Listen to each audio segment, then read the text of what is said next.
নমস্কার বন্ধুরা, নলেজ কাল্টিভেটারে স্বাগত। আমি সুদীপ ঘোষ শুরু করছি যে ক্লাস যেখানে পড়ার সাথে হাসি ফ্রি।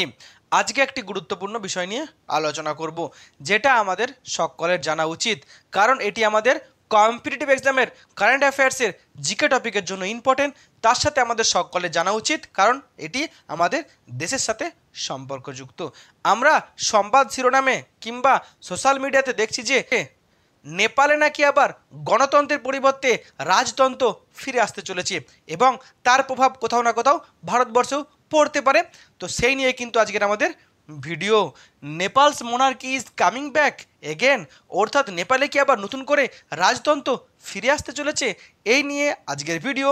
এই ভিডিওতে থাকছে এই নিয়ে কি খবর আছে নেপালের ইতিহাস থেকে বর্তমান, যার ফলে আমরা জানতে পারবো কীভাবে নেপালের রাজতন্ত্র থেকে গণতন্ত্র প্রতিষ্ঠা হয়েছে, আর এই গণতন্ত্র নিয়ে কি সমস্যা দেখা দিচ্ছে, কেন মানুষ আবার রাজতন্ত্র ফিরে পেতে চায়, আর যদি নেপালে রাজতন্ত্র ফিরে আসে তাহলে ভারতবর্ষে কি প্রভাব পড়তে পারে, সত্যিই কি নেপালে রাজতন্ত্র ফিরে আসতে পারে বা তার সম্ভাবনা কতটা, তাও আমরা দেখে নেব। ভিডিও শুরু করার আগে এটি একটি শিক্ষামূলক ভিডিও। এই ভিডিওর কোনো অংশে হিংসা ও রাজনৈতিক এবং সাম্প্রদায়িক বিদ্বেষ অন্তর্ভুক্ত নেই। তবু ভিডিওর কোনো অংশ বিতর্কিত মনে হলে সেটি অনিচ্ছাকৃত এবং তার জন্য ক্ষমা প্রার্থী। এখন ভিডিওটি পুরোপুরি দেখুন, আর এইরকম কারেন্ট অ্যাফেয়ার্সের ভিডিও সম্পর্কে জানতে চ্যানেলটি সাবস্ক্রাইব করে পাশে থাকুন। এখন ভিডিও। নেপাল জুড়ে আবার বিরাট বড় আন্দোলন শুরু হয়েছে। অনেকে বলছে এই আন্দোলনকারীদের মূল দাবি হচ্ছে নেপালে রাজতন্ত্র ফিরিয়ে আনা, অর্থাৎ নেপালে রাজা গণেন্দ্র শাহর ক্ষমতা কি আবার ফিরে আসতে চলেছে, সেরকমই কিন্তু সম্ভাবনা দেখা দিচ্ছে। আবার নেপাল ধর্মনিরপেক্ষ রাষ্ট্র থেকে নতুন করে আবার হিন্দু রাষ্ট্র হতে পারে, সেই সম্ভাবনাও কিন্তু দেখা দিয়েছে।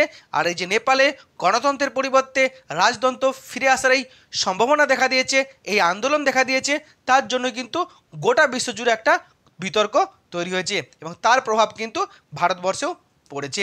এখন আমরা দেখে নেব নেপালকে নিয়ে, নেপালের ইতিহাসকে নিয়ে, আর এখানে ভারতের কি সম্পর্ক আছে। নেপাল ভারতবর্ষের পার্শ্ববর্তী একটি ছোট প্রতিবেশী দেশ এবং যে সমস্ত দেশের সাথে নেপালের সীমানা আছে সেগুলি হচ্ছে চীন, তিব্বত, ভুটান, ভারত আর বাংলাদেশ। মেনলি নেপালের যে প্রথম বাসস্থান বা সভ্যতা শুরু হয়েছিল নিওলিথিক যুগে, তার পরবর্তী ক্ষেত্রে 1500 খ্রিস্টপূর্বাব্দে সেখানে আর্যরা নেপালে এসে বসবাস শুরু করেছিল। পরবর্তী ক্ষেত্রে এই নেপালের লুম্বিনী শহরে জন্মগ্রহণ করেছিলেন গৌতম বুদ্ধ, অর্থাৎ বৌদ্ধ ধর্মের প্রতিষ্ঠাতা। সেই থেকেই এই নেপাল থেকেই কিন্তু গোটা এশিয়া মহাদেশে ছড়িয়ে পড়েছিল বৌদ্ধ ধর্ম। এমনকি নেপালে একটা সময় মৌর্য রাজাদের কিন্তু আধিপত্য ছিল। পরবর্তী ক্ষেত্রে ভারতবর্ষে যখন গুপ্ত রাজবংশ চলছে তখন নেপালে ছিল লিচ্ছবি রাজবংশ। পরবর্তী ক্ষেত্রে নেপালের আধিপত্য বাড়ায় চালুক্য রাজারা। এই চালুক্য রাজাদের সময় কিন্তু নেপালে বুদ্ধিজম থেকে হিন্দুইজমের আবির্ভাব শুরু হয় বা পরিবর্তন শুরু হয়। পরবর্তী ক্ষেত্রে ভারতবর্ষে যখন মুঘল পিরিয়ড ছিল তখন নেপালের আধুনিক যে নেপাল, সেই আধুনিক নেপাল প্রতিষ্ঠা করেছিলেন নেপালের গোর্খা রাজা পৃথ্বীনারায়ণ শাহ। সেই থেকে কিন্তু নেপালে রাজবংশ চলে আসছে। পরবর্তী ক্ষেত্রে ব্রিটিশরা যখন ভারতে তাদের রাজত্ব শুরু করে তখন ব্রিটিশরা তাদের সাম্রাজ্য বৃদ্ধির নীতি নিয়েছিল, তাই তারা নেপাল আক্রমণ করেছিল। আর নেপালদের সাথে ব্রিটিশদের কিন্তু বিরাট বড় যুদ্ধ হয়েছিল। নেপালের ক্ষমতা ছিল তাদের গোর্খা আর্মি, যারা যুদ্ধে কিন্তু খুবই পারদর্শী ছিল। আর এই গোর্খা আর্মির কাছেই কিন্তু ব্রিটিশ আর্মি কোথাও না কোথাও পরাজিত হয়েছিল বা ভয় পেয়েছিল। তাই ব্রিটিশরা ভেবেছিল নেপালকে আর খেপিয়ে লাভ নাই, কারণ নেপালের গোর্খা আর্মি খুব শক্তিশালী। এছাড়াও নেপাল হচ্ছে হিমালয়ের কোলে অবস্থিত, তার ফলে একটা প্রাকৃতিক পরিবেশের দিক থেকেও কিন্তু কঠিন হয়ে যাবে এই ব্রিটিশ সরকারের। তাই ব্রিটিশরা কী করে, নেপালের সাথে একটা সন্ধি করেছিল, যেটা হচ্ছে সগৌলির সন্ধি। সেই সন্ধি অনুযায়ী কিন্তু ভারত নেপালের যে সীমানা এখনও চলে আসছে। পরবর্তী ক্ষেত্রে এই যে 1816 সালে যে সন্ধি স্বাক্ষরিত হলো, সেই সগৌলি সন্ধি নিয়ে কিন্তু ব্রিটিশদের সাথে নেপালের একটা ভালো সম্পর্ক ছিল এবং ব্রিটিশরা বুদ্ধি করে নেপালের এই গোর্খা আর্মিকে তাদের সেনাবাহিনীতে অন্তর্ভুক্ত করেছিল, যারা এই ব্রিটিশদেরকে প্রথম বিশ্বযুদ্ধ এবং দ্বিতীয় বিশ্বযুদ্ধে সাহায্য করেছিল। পরবর্তী ক্ষেত্রে নেপালে যে রানা রাজবংশের প্রতিষ্ঠা হয়, সেই রানা রাজবংশের সাথে ব্রিটিশদের একটা চুক্তি হয়েছিল 1923 সালে। এই চুক্তি অনুযায়ী কিন্তু ব্রিটিশ সরকার নেপালকে একটা স্বাধীনতা দিয়েছিল, যে নেপাল স্বাধীন রাজ্যের মতো থাকবে, ব্রিটিশদের সাথে নেপালের একটা খুব ভালো সম্পর্ক থাকবে। এরপর ভারত যখন স্বাধীনতা পায় তখন কিন্তু ভারতে যে একাধিক প্রিন্সলি স্টেট বা দেশীয় রাজ্য ছিল, ভারত সরকারের যিনি প্রথম প্রধানমন্ত্রী ছিলেন তিনি হলেন যে জওহরলাল নেহরু, তিনি কিন্তু নেপালের রাজাকে তিনি অনুরোধ করেছিলেন যে নেপাল যাতে ভারতবর্ষে অন্তর্ভুক্ত হয়। কিন্তু নেপালে তখনকার রাজা বলেছিলেন যে আমরা অনেক দিন আগে কিন্তু ব্রিটিশদের সাথে চুক্তি করে স্বাধীন দেশে পরিণত হয়েছি, তাই আমরা এখন আর দেশীয় রাজ্য নয়, আমরা হচ্ছে স্বাধীন দেশ, আমরা কেন ভারতবর্ষে যোগদান করব, আমরা স্বাধীন রাষ্ট্র হিসেবে থাকব।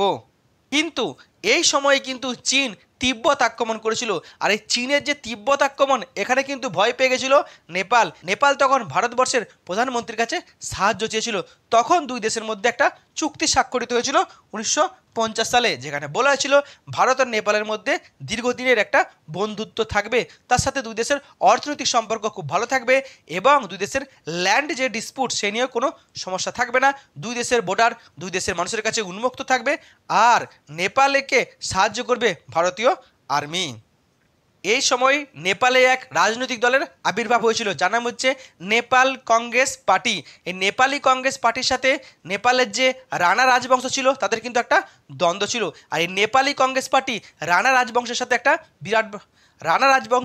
এই নেপালি কংগ্রেস পার্টি রানা রাজবংশের বিরুদ্ধে একটা বিরাট বড় আন্দোলন গড়ে তুলেছিল এবং সেই সময় এই রানা রাজবংশের পতন ঘটে এবং নতুন করে একটা সংবিধান রচিত হয়েছিল, যে সংবিধানে বলা হয়েছিল যে নেপালে গণতন্ত্র প্রতিষ্ঠা হবে, কিন্তু সেই গণতন্ত্র কিন্তু অ্যাবসলিউট গণতন্ত্র নয়, সেটা রাজতন্ত্রের আন্ডারে একটি গণতন্ত্র প্রতিষ্ঠা হবে এবং সেখানে সাহা রাজবংশের আন্ডারে এখানে নেপালি কংগ্রেস কিন্তু নতুন গণতান্ত্রিক সরকার গঠন করেছিল।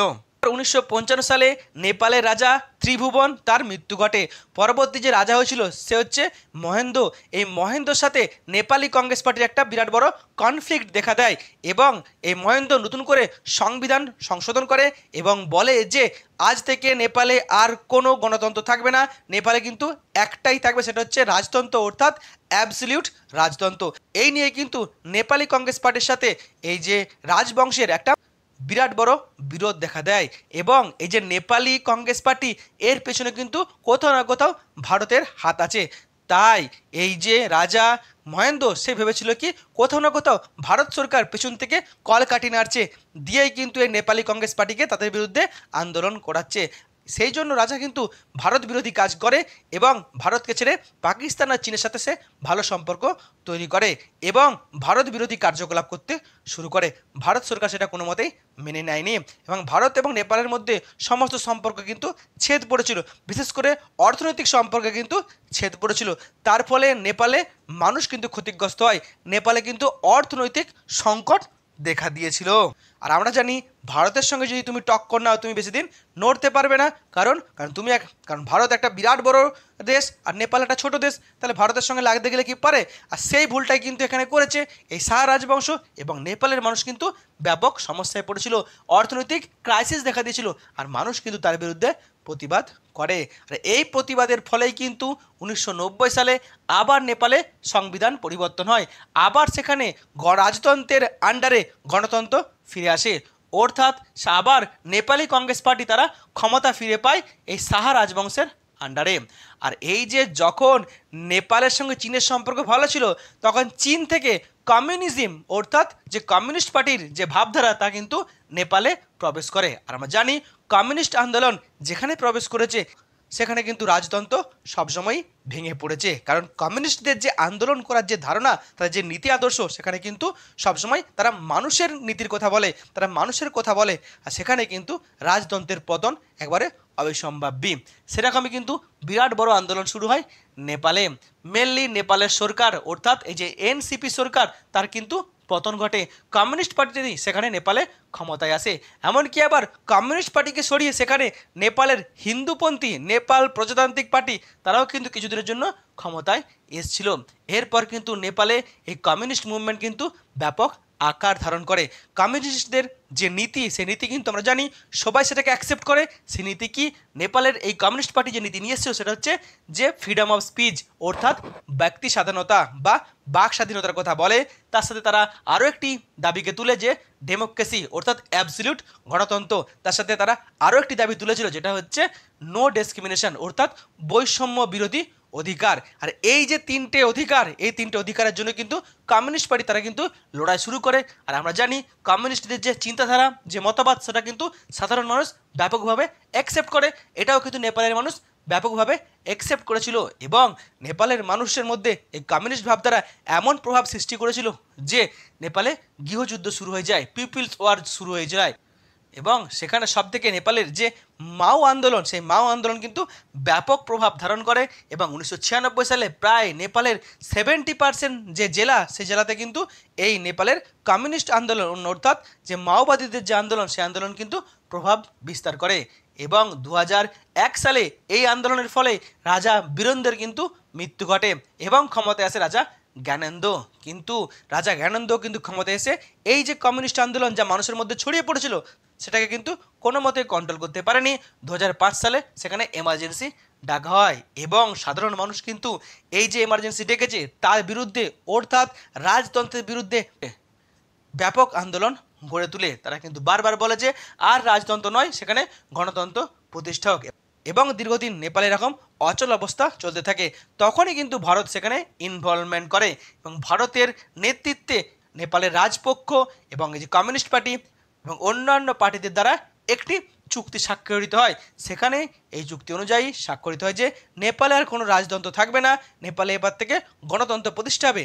নেপাল কিন্তু আর হিন্দু দেশ থাকবে না, নেপাল সেকুলার বা ধর্মনিরপেক্ষ দেশ প্রতিষ্ঠা হবে।